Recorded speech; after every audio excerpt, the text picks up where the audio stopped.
நேரத்தை முறையாக பயன்படுத்துபவர்தான் உண்மையான கதாநாயகன். உன் பிள்ளை ஊனமாக பிறந்தால் சொத்து சேர்க்கலாம். ஆனால் அந்த சொத்து சேர்ப்பது மூலம் பிள்ளையை ஊனமாக்க கூடாது. நாட்டின் முன்னேற்றத்திற்காக உழைக்காதவர் பிணத்திற்கு சமமாக இருக்கிறார். நாடு முன்னேறுவதற்காக அறியாமை நீக்கப்பட வேண்டும். இவை இரண்டும் இல்லாமல் நாட்டின் முன்னேற்றம் குறித்து பேச முடியாது. அரசு என்பது எல்லா மக்களுக்கும் சொந்தமானது. நாடு உயர்ந்தால் நாம் உயர்வோம். படித்த மற்றும் படிக்காத ஜாதி என்ற தனித்தனி ஜாதிகள் உருவாகாமல் பார்த்துக் கொள்ள வேண்டும். சட்டமும் விதிமுறைகளும் மக்களுக்காகவே உருவாக்கப்பட்டவை, மக்கள் உள்ளனர் என்பதற்காக அல்ல. நாடு முன்னேறினால் நாமும் முன்னேறுவோம். திட்டங்கள் மக்களின் தேவைகளை அடிப்படையாக கொண்டிருக்க வேண்டும்.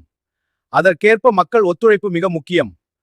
துன்பம் இல்லாமல் எந்த மனிதனும் தனது இலட்சியத்தை அடைய முடியாது. பணம் இருந்தால் மட்டுமே மரியாதை கிடைக்கும் என்றால் எனக்கு அந்த பணத்தால் கிடைக்கும் தேவையே. எல்லாம் இழந்தாலும் வெல்ல முடியாத மனம் இருந்தால் உலகத்தை கைப்பற்ற முடியும். ஜாதி என்ற நோயை மூளையிலிருந்து ஆரம்பத்திலேயே அகற்ற வேண்டும்.